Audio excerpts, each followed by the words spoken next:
Her work focuses on the contemporary politics and international relations of Greater China, in particular Hong Kong and Taiwan affairs, and China's relations with the US and the EU. Recently, she co-edited a report on China's soft power in Europe, which, amongst many other things, surveys the impact of European images of China's domestic political situation, including the developments in Hong Kong, on China's soft power in 17 European countries. Our second speaker is Professor Victoria Tin Borgway. Professor Hui is Associate Professor of Political Science at the University of Notre Dame, and her research examines the centrality of war in the formation and transformation of China in history. She focuses, amongst other things, on contentious politics and resistance movements and the transformation of world politics, political culture, and Chinese politics. As a native of Hong Kong, moreover, Professor Hui also analyzes Hong Kong politics, has indeed testified at the US Congress, maintains a blog called The Umbrella Movement and Beyond, and is on the board of the Hong Kong Democracy Council, a Washington, DC-based, non-partisan, non-profit organization dedicated to promoting democracy and human rights in Hong Kong. Last but not least, our third speaker is Dr. Tim Summers. Dr. Summers is a senior consulting fellow on the Asia Pacific program at Chatham House, London, and a lecturer at the Center of China Studies at the Chinese University of Hong Kong. Dr. Summers is the author of 3 books, the latest of which is titled China's Hong Kong, The Politics of a Global City, which came out in 2019. His current research looks at China in the context of wider shifts in global political economy, including the Belt and Road Initiative, Europe-China and UK-China relations, and Hong Kong. Dr. Summers, interestingly, also worked at the UK consulate in Hong Kong from 1997 till 2001, in the UK Cabinet Office until 2003, and as Her Majesty's Consul General in Chongqing until 2007. Xiaoxia, Professor Hui, Dr. Summers, a warm welcome to all of you, and thank you so much for contributing to this discussion. To you, but also to our audience, I would like to emphasize that this is one of Clingendael's digital dialogues, which means that speakers are very much welcomed to interact with one another and react to each other, but also the audience is strongly stimulated to send in your questions via the Q&A function, which I will then relay to our speakers, and so we can have a real dialogue going. I will briefly say something about the setup of this webinar. We will have until 3 o'clock, so roughly 55 minutes left. And during that time, we will investigate at least 3 things. First, the current state of affairs of Hong Kong political developments. What is the current state of affairs of politics in Hong Kong? Why should we care about what is happening in Hong Kong? And how have Beijing and the Hong Kong government dealt with the pro-democracy movement, and why? What are the intentions behind those policies? From that, we will dive into many other things, I'm sure, but that's roughly the first part of our discussion. Then second, we will continue to international responses to the situation in Hong Kong, both current and what we think is happening, and maybe even what we think should happen. And we are in a very lucky situation that we have a speaker based in the European Union, Xiaoxia, who's currently speaking to us from The Hague, Professor Tim Borgway, who is, as I understand it correctly, now in the US, in Indiana, and indeed Dr. Summers, who is in Hong Kong. And of course is a British national. So we'll focus in on the relationship with between Hong Kong with the EU, the US, and the UK. So that's roughly the second part, and then the third part is all about the future. What do we think will happen to the political situation in Hong Kong? Can we expect more forceful interference by third parties and foreign countries? What should we expect for the elections? And what is the big takeaway for European audiences when it comes to overseeing the political developments in Hong Kong over the last couple of years? So from this point on, I'll try to talk as little as possible and let our three stars of the day shine, starting with a discussion on the current state of affairs of Hong Kong political developments. And Professor Tim Borgway, could I ask you just to give us a brief introductory lecture, a brief statement on what the current state of affairs and the politics of Hong Kong is from your perspective? Yes, thank you so much for having me. Since the title is the Hong Kong, the Eye of the Storm, because in the middle of the eye, it is actually very, very quiet. But then now in Hong Kong, it is everything but being very quiet. But I still really like the analogy of the storms because Hong Kong has been experiencing ever more ferocious storms. And so the last apartment complex that I lived in, actually, when the last storm hit, everything got flooded, many things got destroyed. And I think that would be a good analogy for Hong Kong is that we've withstood many, many storms over the years, but each one came much more brutal, and every new one just destroyed ever more. Now, with the national security law imposed on Hong Kong on June 30th last year, there's very little left of the freedoms and rights that Hong Kong people hold on to. Hong Kong, the analogy of the storm is also kind of really good in a way that one of the protest songs in Hong Kong is that we have to hold fast to freedom despite the storm. And then another question also is, can Hong Kong people actually continue to embrace freedom? So what has happened in Hong Kong is that while the Sino-British Joint Declaration signed in 1984 promised Hong Kong a one country, two systems model. And at the time, the idea was that, Hong Kong used to enjoy all these pre-existing rights and freedoms to protest, to do, whatever slogans. What happened in the eyes of Beijing leaders was they had a different version of two systems. They thought that the Beijing had this communist socialist economic system, and Hong Kong had a capitalist system.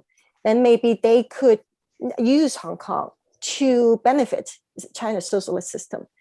I believe that this is still the idea of one country, two systems that they have held on to, and this is why even after they have completely destroyed Hong Kong's freedoms, they can still say with a straight face that we are upholding the one country, two systems model.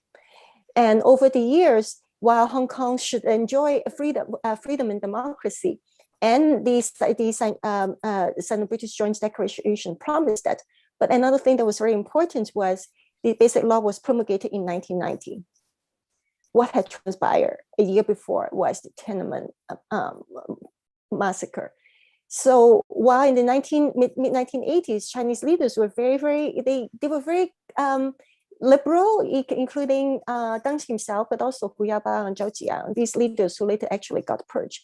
They would go around the world saying that we, take our words, we're going to really honor our promises to Hong Kong people. The tone was reassurance. Don't worry, nothing is going to change other than the change of the flag. But with Tiananmen, at the time, 1.5 million out of a population of 6 million poured to the street to support the student movement across the country, and also donated tons of money and donated tents for students who were camping out. From then on, Beijing saw Hong Kong as a base of subversion. And so while the Hong Kong people thought that the one country, two systems model was supposed to protect us from China's one-party dictatorship, Beijing leaders had a different desire. So they wanted to deny democracy, even though it is stipulated in their own basic law. But then how do you deny democracy to a population who enjoy the freedom to ask for it, to demand it? This is why in every step of the way since the handover, there will always be these decisions and steps to deny democracy. And every single such decision would then just provoke ever larger protests in Hong Kong. And that all came to a head with the anti-extradition protest in 2019. It was so volatile, it lasted for so long, no less because through all the years of erosion, for a lot of Hong Kong people, that was the last stand. It's either now or never. We actually are seeing a similar sentiment in Myanmar. And this is also why people are so determined, even at the risk of getting killed, is now or never, this is our last stand. And they turn out to be correct. So in the aftermath, the national security law came down so hard. Now, essentially the basic law has been thrown away, replaced by the national security law. No more freedom, no more dissent, and you can continue to voice a dissent, but dissent is just criminalized. And you cannot protest in the street because you have to get a no objection permit from the police. The police wouldn't grant it, and then you are subject to the arrest and conviction. So one of the latest convictions is Hong Kong's most senior lawyers, Margaret Ng, and others, and they got convicted and sentenced to 8 to 18 months just for organizing, participating in peaceful protest. There's also no dissent in legal institutions, not the Legislative Council, not district councils, because Beijing also to change the electoral system completely, so that there's really no way that anyone could even get on the ballot. So this is really like almost like basically the storm that is just taking Hong Kong away, sweeping Hong Kong away. I'll stop here. Thank you, Professor. Actually, we're already getting questions about the developments, specifically vis-a-vis the legal system. So let's dive into that in a few minutes' time. But first, I would like to ask Ms. Martin a very basic question. We're, of course, today mostly, I think, servicing a European audience. So let me very bluntly ask you, why should we care about Hong Kong? What's that political situation got to do with us? And maybe contrastingly, why does Beijing? Thank you, Ties. And first of all, great to share the panel with such great experts on Hong Kong. Very honored. And well, there are several reasons why Hong Kong's political developments are relevant for us as well. They're not just a storm in a glass of water, as we would say. You could look at it from different standpoints. For example, from the human rights standpoint, which Professor Hui just outlined very well. You can see that the freedoms in Hong Kong are under pressure recently because of the political changes. And now with the national security law, it's even more difficult to express criticism towards the government, as it can be framed as a threat or as undermining stability. Now, there isn't a direct democracy in Hong Kong, and the political system is also quite complicated, and you could say that it's stacked against the pan-democratic camp. Which means that the mass protests are one of the ways in which Hong Kongers themselves show discontent with the political system. But now with all these changes, that's made even more difficult, already with the corona pandemic, of course, but also with the political changes. You could see it as well for press freedom. Human rights NGOs are warning that press freedom in Hong Kong is under pressure as well. Then what's happening in Hong Kong is also an international political issue. What happens in Hong Kong doesn't only have consequences for the city itself, but also for the world outside of it. And you can see that in the international responses to Hong Kong, all the great powers are involved. So it really is an important political issue. A really interesting example of these international politics surrounding the issue is the UN Human Rights Council. Last year, after the national security law was announced, there was kind of a showdown at this Human Rights Council, where a coalition of many Western governments, including US, Japan, UK, the Netherlands, signed a joint statement that was critical of national security law as a statement against it. That was signed by 27 countries. But China hadn't been sitting still in the meantime, and had its own coalition of 53 countries that signed a statement in support of this national security law. stating that it's China's internal affairs and that other governments shouldn't interfere with national security. So here you can see that countries like Syria, Egypt, Cambodia all signed in this kind of a battle between two worlds. And many of these countries that signed this official statement in support of China were also officially signed onto the Belt and Road or had good relations with China. So that shows that these other issues are also at play for Hong Kong. And then lastly, Hong Kong is, of course, a very important international financial center. Commercial and economic interests are very great in the region. For example, for Europe, Hong Kong hosts, I think, 163 billion euros of European investments. And the rule of law is an important reason why Hong Kong is so attractive as international financial hub. And this is also exactly why Hong Kong is so important for Beijing and for mainland China. Hong Kong is a special administrative region under the one country, two systems policy, and it has a high level of autonomy until at least 2047, but it's still part of the People's Republic of China. And for Beijing, this is all part of internal affairs. So politically, Beijing sees a lot of instability in Hong Kong, which is a problem for it because it shows weakness as well. And economically, of course, Hong Kong is the gateway to the Chinese market. It's a very important international financial center and a launchpad into mainland China for many foreign companies, which it uses to attract foreign capital. So it's also important for renminbi internationalization. And this political instability harms both the political interests and the economic interests. And Beijing just saw a political deadlock, violent escalations of the protests, unrest, and that the local government was unable to quiet it on its own, which explains why it's so interested in what's happening in Hong Kong as well. And in conclusion, you can see that Hong Kong is at the center of a larger political storm, but it also has international repercussions just outside of Hong Kong as well.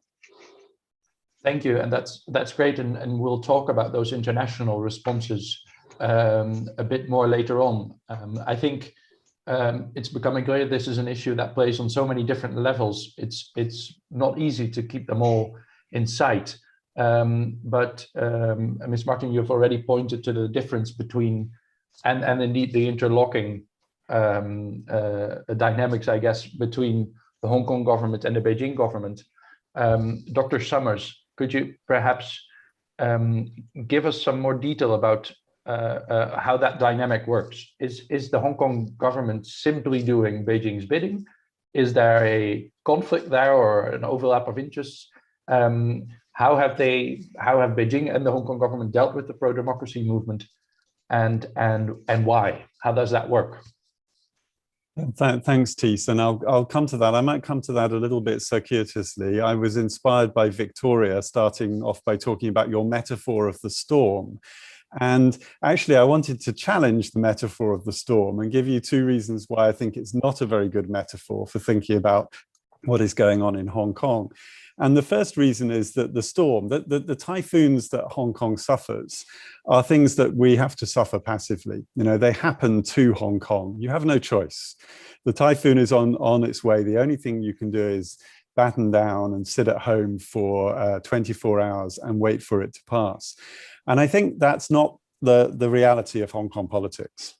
Now, actors in Hong Kong, whether it's the Hong Kong government, the opposition movement, the establishment movement, businesses, they are agents. They have agency in this, and they've had that for many decades. The decisions they make and the positions they take have an impact. So Hong Kong is not just the sort of passive recipient of whatever it is that Beijing decides to do this year, last year, or next year. Hong Kong is where it is, at least partly because of decisions that have been made in this place, and those decisions have consequences. So I feel that I'm playing a little bit with your metaphor, I know, but I feel that the storm doesn't quite bring that sense of agency out. Perhaps the second thing about a storm is, or a typhoon is, it tends to bring people together. We all suffer the typhoon in the same way. We feel a sense of sort of camaraderie and unity during a typhoon. And that is something that has really been missing from Hong Kong politics over recent years. Now, this is a deeply divided and polarized city politically. We have not really a range of views. We have almost two sort of views. There's a view that is very much skeptical, critical of the government. You can call that the pro-democracy movement if you like. You can call it the anti-government movement. You can call it anti-China. There's various different elements to that. And then on the other side, you have a portion of the population, probably more like 40% rather than a majority, who are, you know, broadly sympathetic to the establishment views, perhaps more sympathetic to the government, who take a more pragmatic approach to China and say, well, Hong Kong is where it is. Hong Kong's history has always been about dealing with China. We have to work out and learn how to do this. And if we continually try to resist and to push the boundaries, to push those red lines, then we're only creating trouble for ourselves. And so I think when it comes to where we are and how Beijing and the Hong Kong government is dealing with Hong Kong politics at the moment, I see this as largely reactive. I think what Beijing has been doing over the last couple of years is reacting not just to the events of 2019, but to the way that Hong Kong politics had developed and evolved for a number of years before that, going back at least to the Occupy movement or the Umbrella movement in 2014, probably further back. I mean, over that period of time, we have a governance system that was increasingly coming under strain and not delivering effective governance for Hong Kong. We have a system for political reform or movement towards democracy, which was just stalemated.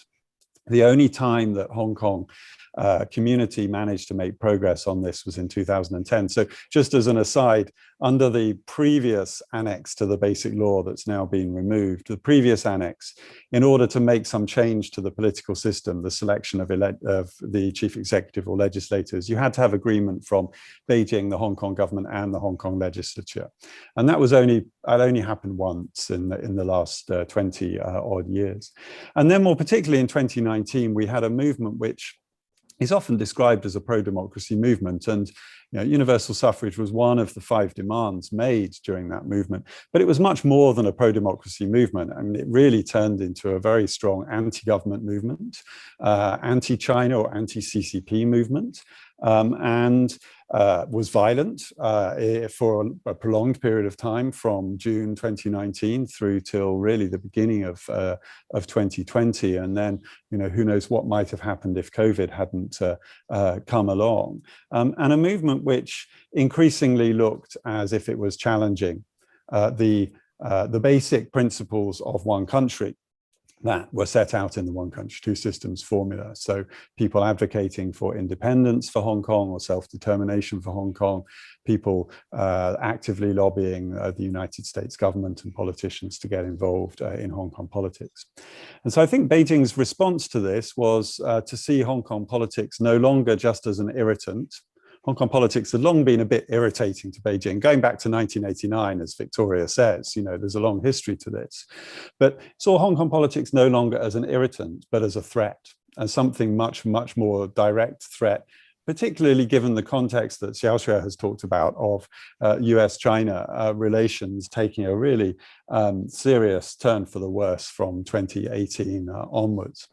And so in the context of this intensifying geopolitical confrontation between the US and China, you have all of these developments in Hong Kong in 2019 being instrumentalized both by Hong Kong politicians and by those in the United States, really to push back against Beijing. At least that's the perception of these events in Beijing during that period of time. And I think that explains then some of the changes that have happened since then. So we have the national security law, a longer concern, you know, as Victoria says, longer concern about Hong Kong being a base for subversion, but another consequence of Hong Kong's dysfunctional governance was the failure to bring in legislation under Article 23 of the Basic Law. National security law covers some slightly different things to that in some ways, but I think that then is the response from Beijing. And then this year, the response has been in terms of changing the electoral arrangements. Sure, in a way that will lead to a more establishment legislature, that's absolutely without any doubt, in a way that will change the nature of Hong Kong politics. I don't agree that dissent is not possible anymore. I think we saw dissent today when I was watching the news over something to do with Hong Kong's budgetary fiscal situation. But I think that politics and dissent and debate will be more restricted to areas of the economy, of livelihood. These are issues actually where Hong Kong has a lot of work to do, and we need a more mature and sensible and sophisticated political debate. What we're not going to have, I think, anymore is the endless debates and discussions about changing the political system. That's something that is being parked to one side for the moment. And looking forward, I tend to see this as a glass half full more than a glass half empty usually, or at least I try to be optimistic. So let me try to persuade you of my optimism, and then I can be challenged on that, I'm sure. But I think the test of a lot of this will lie in how it affects Hong Kong's governance. If Hong Kong's governance can improve and we can move away from the dysfunction of recent years, if we can have a politics which is slightly less polarized and less confrontational, then maybe there is some positive scope for Hong Kong politics going forward. The question of financial center and so on you raised is another issue. Perhaps I'll leave that to one side for the moment. We might come back to that in the Q&A. But let me stop there. Thanks, Ties.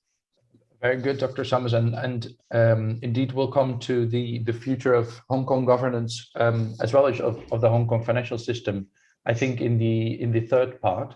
For now, there's a couple of very interesting questions coming in through the Q&A function, and to all audience members who haven't done so yet, please send in your questions and I will relate them to the speakers. And there's one asked by Annemarieke Ruigrok, which is interesting. Before we look at the future, maybe to get a better sense of what has happened. And the question is asked to you, Dr. Summers, but I think it would be interesting to have maybe a short answer by all three of you on this question. And it goes a little like this. If you emphasize Hong Kong's agency and indeed the fact that Beijing is reacting to developments, could the Hong Kong government over the years have done something to prevent Beijing's reaction? And if so, what? So a bit of a fictional history, I guess, a counterfactual history, but it's an interesting way to look at to understand the current dynamics. At the risk of asking a big question and a small answer, Dr. Summers, Ms. Martin, and Professor Hui, could I have your answer on these things? And I might think that they diverge. So maybe Dr. Summers, you can start. Well, I think things could have gone differently. I mean, this is to some extent a sort of philosophical question of whether you think history is somehow determined. And I know there are people who argue that, the one country, two systems was always destined to fail, that you could never reconcile, the idea of a different system in Hong Kong from that in the mainland. I don't agree with that. I think the one country, two systems arrangement worked quite well for a long period of time. And I think actually we still have a distinctive mode of governance in Hong Kong. It's not the same one that we had before 2019, but it is distinctive from the rest of China. And particularly when it comes to economic and financial and commercial areas, that's very important. You go back to the joint declaration signed in 1984 between the UK and China. Most of that document is actually about economic and financial affairs. Sure, there are, of course, references to rights and freedoms in that. There's no references to democracy. There's a couple of passing uses of the word elections, right? So, I mean, a lot of the one country, two systems formula was about maintaining Hong Kong's economic and broad social system. It wasn't simply about allowing people to shout anti-Chinese Communist Party slogans on the streets, although they have been able to do that up until at least very recently. Perhaps they'll be able to do that in future. Let's leave that. So I don't think history is predetermined. Now, whether it's the Hong Kong government, I'm not sure it's the Hong Kong government necessarily. I think it's Hong Kong more widely. And this is why I say that everybody in Hong Kong has made decisions. I think alternatives could have been made. People could have chosen less confrontational route. to deal with China. I mean, maybe that sounds, idealistic, but let me be idealistic for a moment. Why not? I mean, we could put similar hypothetical questions about something like Brexit, which I've been watching at the same time as I've been watching Hong Kong over recent years. Was Brexit inevitable or not? Well, probably not. But for some people, they'd say that there were some structural contradictions that were quite deep that made it very likely to happen. So let me pause there, Ties. Thanks. And Professor Hui, to you the same question. Was this inevitable? And if it wasn't, what could have been done? Let me focus on the question of agency. I really like this idea. I think that what is the most important thing from the perspective of Hong Kong is that Hong Kong was not involved in the Sino-British negotiations. We are talking about two countries negotiating over the future of a population. They were not invited to sit at the table.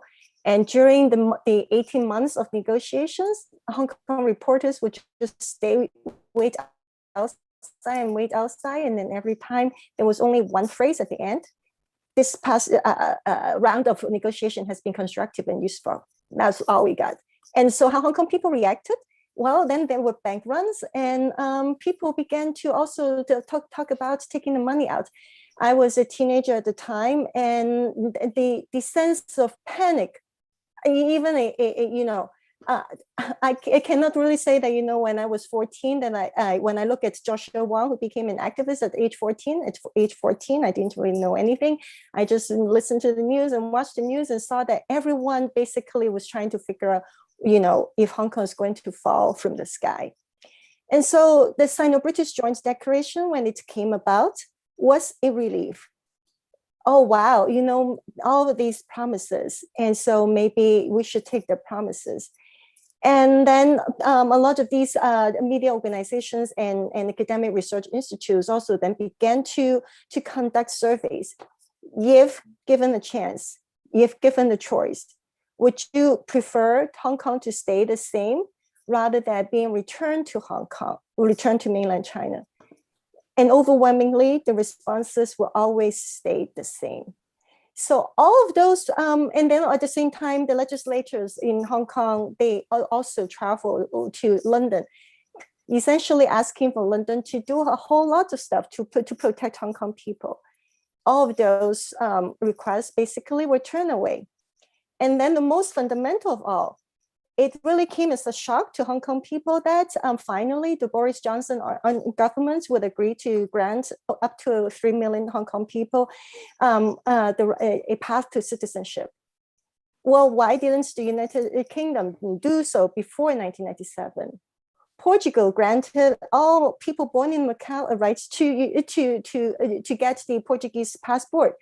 And if that had happened, then essentially a lot of Hong Kong people would have had a lot more leverage.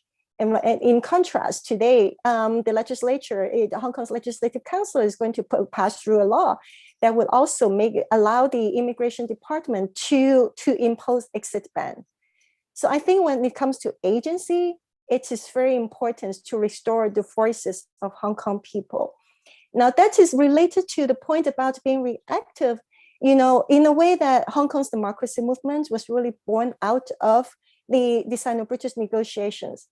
I remember attending the first ever mass rally in Hong Kong in 1987 and called Gosan Dai Hui. It was the first time that all of the social workers and teachers and professionals gathered together. Well, the Sino-British Joint Declaration promises us Hong Kong people ruling Hong Kong with a high degree of autonomy. Well, that means that we can write our future. Let's do it. And then I was a university student at the time and studying journalism. We were writing these letters to the Majesty of the Queen. We were writing letters to the governor. Of course, all of those went unheeded. So this is why that over the years, when you see the ever larger scale, ever more volatile protests, these are actually in reaction to the refusal to give Hong Kong people agency. It is a desire, it is a big cry. We exist, we are people, we are not just products to be traded between London and Beijing. And so at the same time, the threats that Hong Kong presents to Beijing is always been there from day one. I'm just in the middle of teaching about Hong Kong in my courses. One student in his statement, he somehow that just made, I think it was an accidental mistake, but I thought it was so cool. Instead of saying one country, two systems, that student fit down one party, two systems. I think that's just a genius touch. Essentially, one country, two systems could work. It will be like a more federal system. And we know the federal system everywhere could work if the central government is democratic. At the same time, everywhere where the federal government is dictatorial, like Russia, there's no autonomy. So what doesn't work is one party, two systems. And then, of course, ultimately, the test is, Hong Kong's governance. Now, one thing is that why the national security legislation was not passed in 2003. I think it is a total excuse by government officials, by Beijing, to say that because it wasn't passed, and therefore in 2020. So we're talking about 17 years later that they use is something that happened 17 years ago to use an excuse to impose the national security law. In 2003, why things get passed was because Hong Kong is also supposed to follow everything according to the International Convention on Civil and Political Rights. That version of the law already did not conform to the ICCPR. And the government was given the choice, the option to do a better job. Instead, for them, why they didn't do it is because if they were to really try to conform to everything, every single guarantee is provided by the International Covenant on Civil and Political Rights, they would wind up with a national security law that would be useless and toothless for them in cracking down on dissent.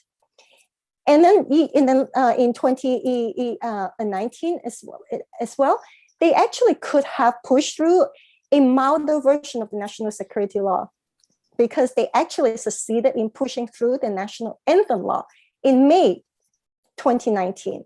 They used strong arm tactics to do so just by essentially violating the Legislative Council's own rules and procedures, kicking off the legislators in charge because they were trying to use filibuster tactics to stall the national anthem law.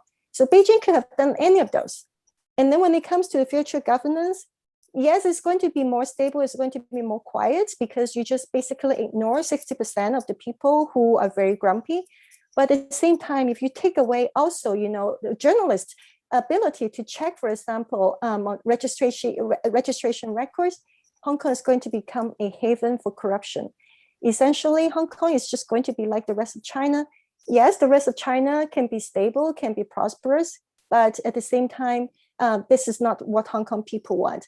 And so bring back the agency of Hong Kong people.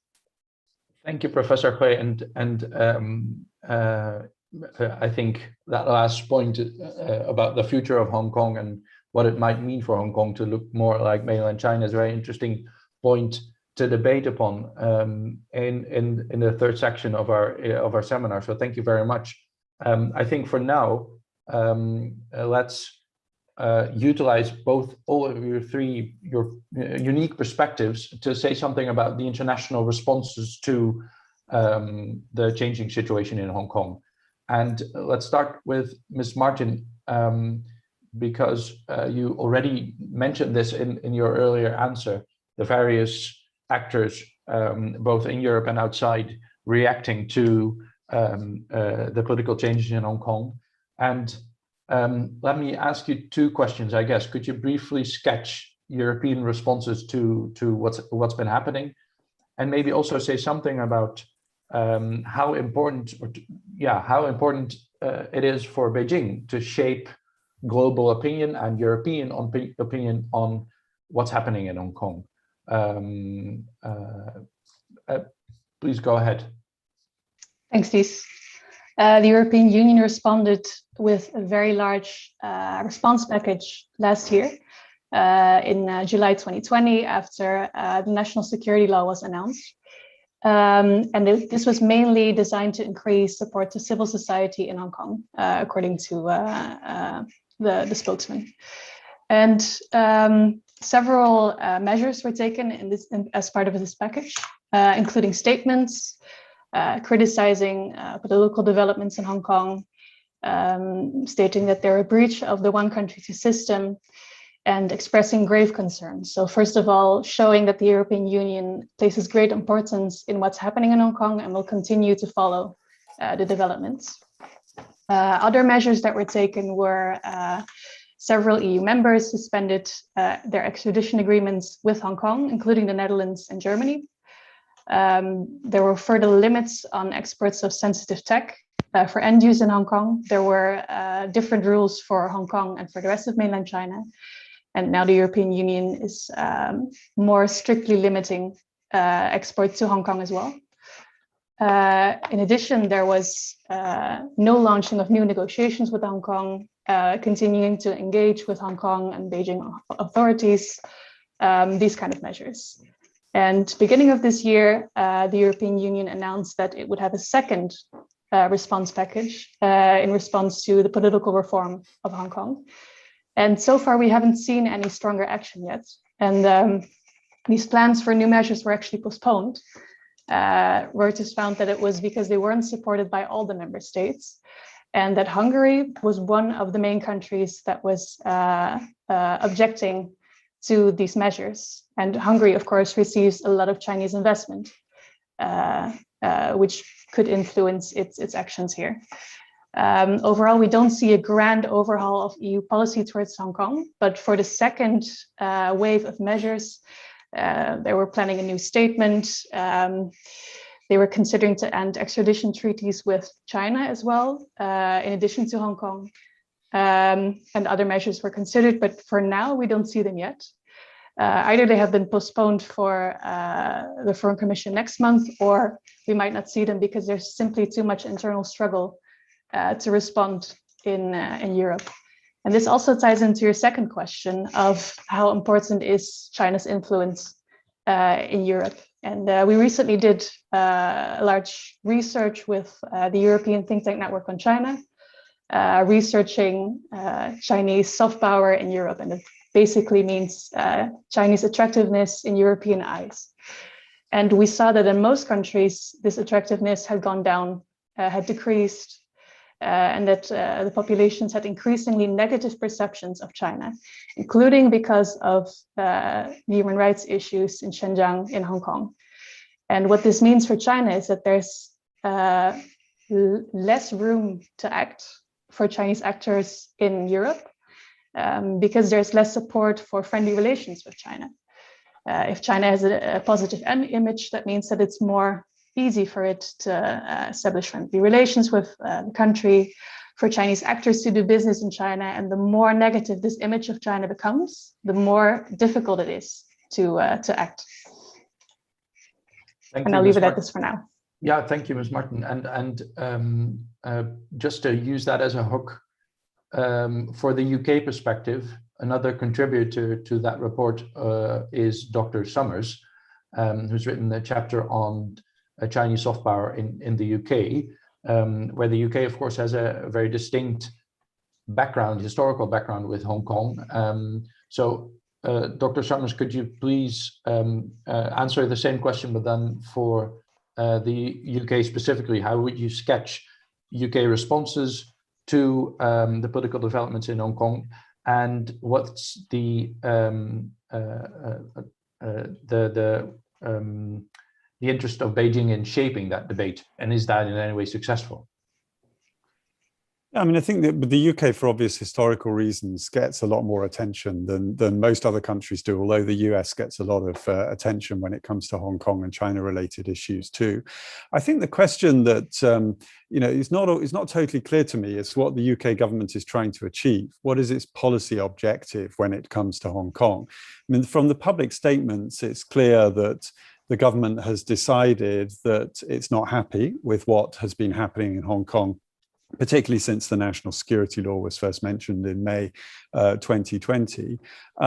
Initially, when that was first announced, Dominic Raab, the Foreign Secretary, said that if Beijing did not withdraw that proposal, then the UK government would offer a pathway to citizenship for holders of the BNO, British National Overseas Passport in Hong Kong.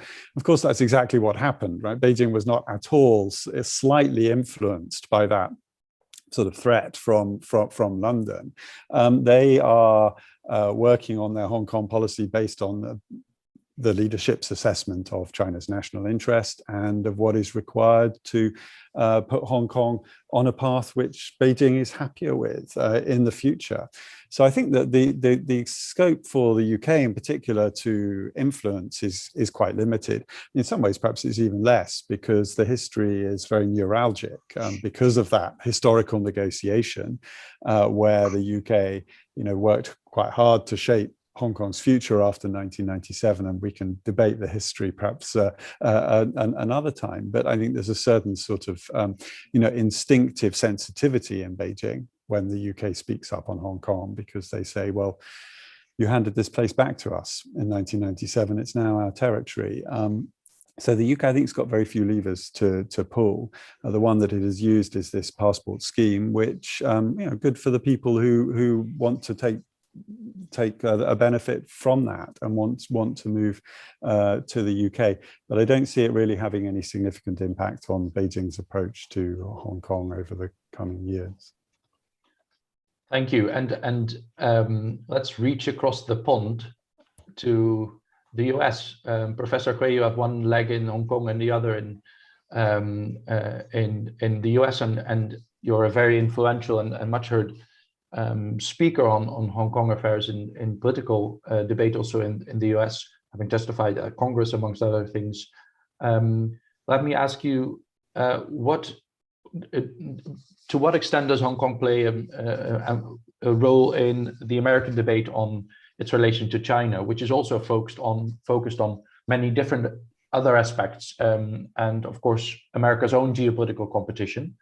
And what would you wish would happen to the American debate on Hong Kong? What would you like to enforce or stimulate? Thank you so much. I would say that until 2019, whenever you read the biannual report on Hong Kong issued by the UK Foreign Office, or the annual report issued by the US Department of State, they would always say that now, even after the abduction of Gui Minhai, and even after the disqualification of several legislators, including Nathan Law, repeatedly you will still see these reports saying that there are these really grave concerns, but on the whole, what the one country, two systems model is still doing very well in Hong Kong. That lasted basically, across the time of the umbrella movement in 2014 up to 2019. So going back to the point about agency, is that the anti-extradition protests show the world that, well, Hong Kong is not doing well. The extradition law was so bad that the various international chambers of commerce, they all came out and say this would be really, really serious, because it's targeted not just Chinese citizens, but anyone on the panel, if you happen to be on Hong Kong territory and the Beijing authorities wanted you, the extradition law would have allowed national security officers to take you over. Now, of course, with the national security law, so essentially the answer to that is Hong Kong people, you don't like that, you to be taken across the border to Beijing. Well, then we're just going to bring national security agents to Hong Kong. So this is how bad it is. When it comes to the United States, so for so long, I think what Xiaoshi was also talking about, the allure of Beijing's market was so important. The previous British administration wanted the UK to be, the best partner for China's access to the Western world. And the same that in the US, you had this very powerful business lobby who would lobby against every single act that would have anything to do with China. There would be basically, take strong actions against China. Well, again, not until the 2019 anti-extradition protest. So by the end of 2019, in November, the Hong Kong Human Rights and Democracy Act was passed finally. We should note that it was first tabled amidst the umbrella movement of 2014. Every year it was tabled, it was voted down. It actually didn't even get to the vote because it essentially was just, there was very little support because of the business lobby. But the anti-extradition protests show that Hong Kong people do not like the situation in Hong Kong, and no one could look the other way. And this is why that law was passed.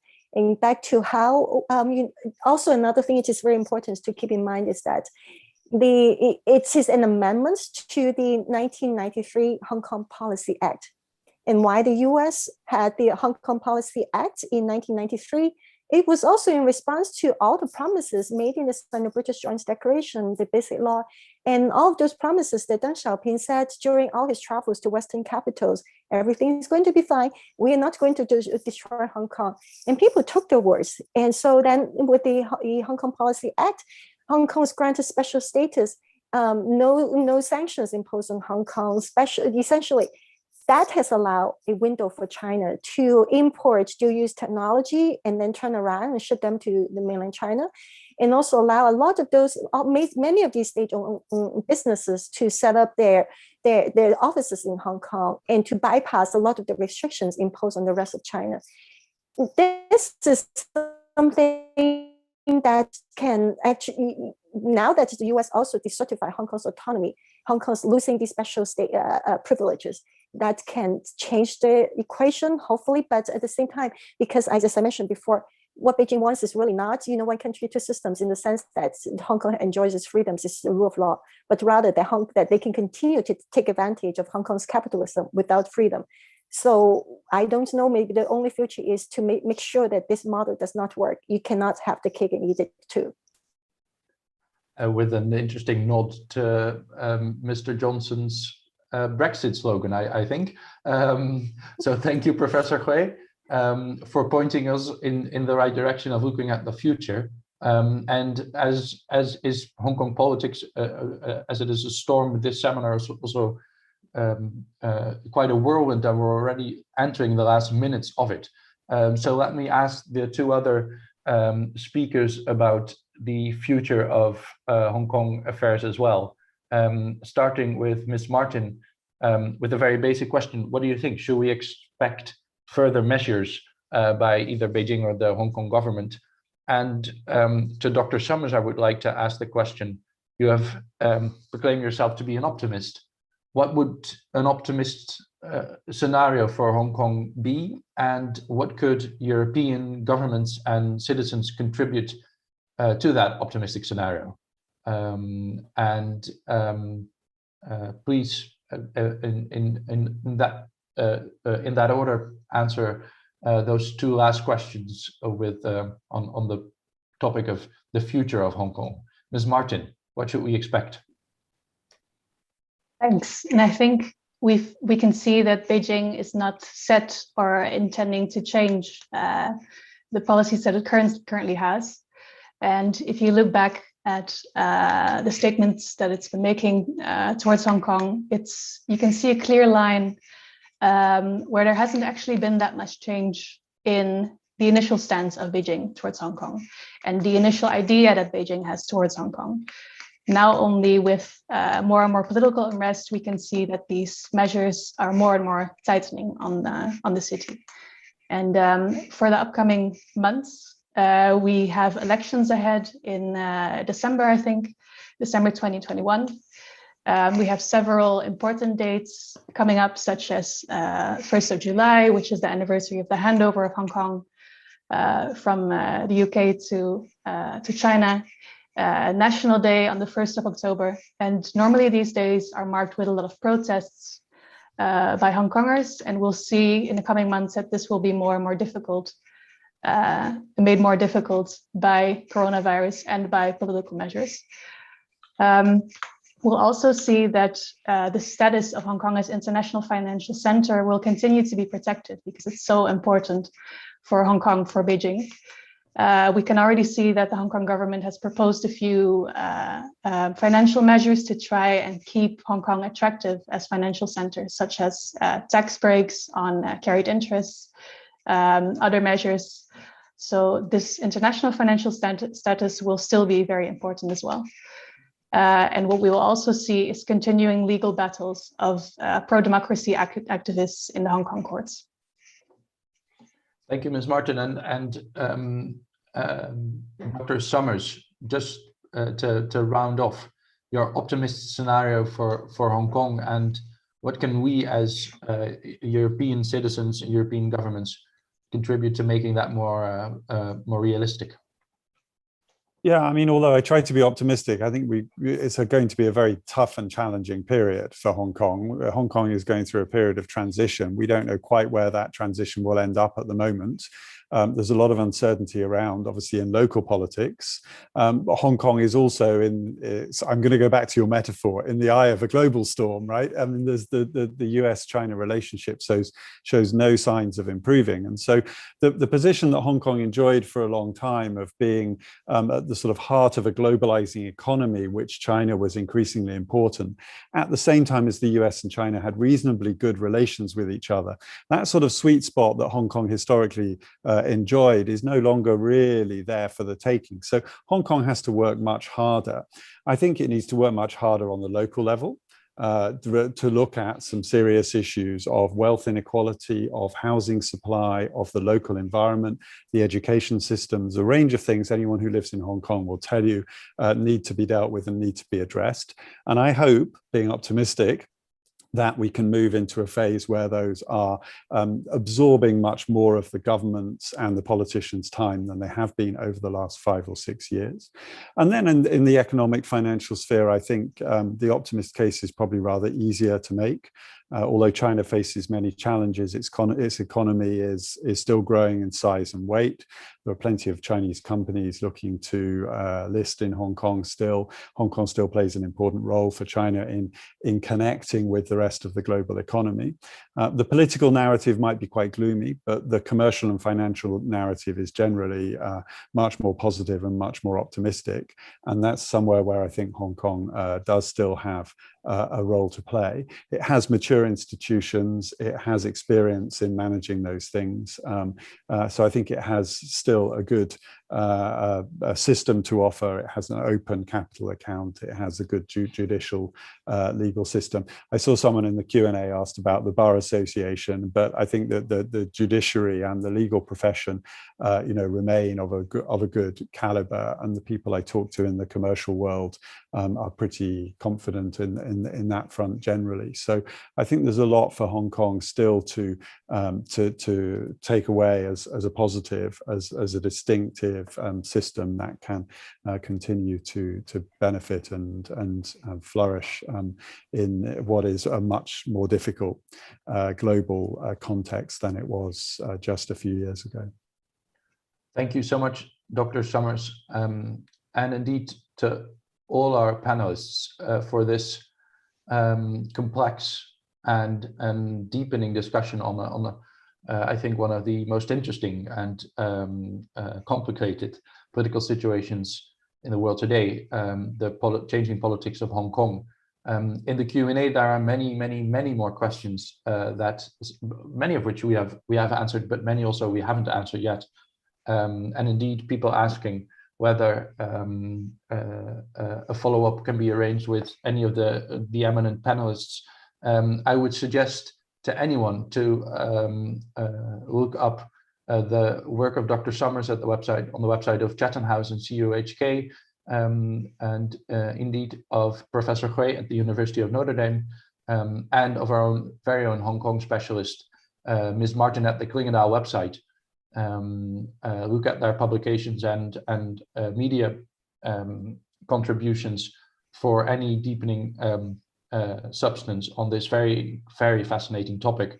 And let's continue the dialogue. This is it for today, but Hong Kong will be a topic of discussion in European capitals and across the world, I think.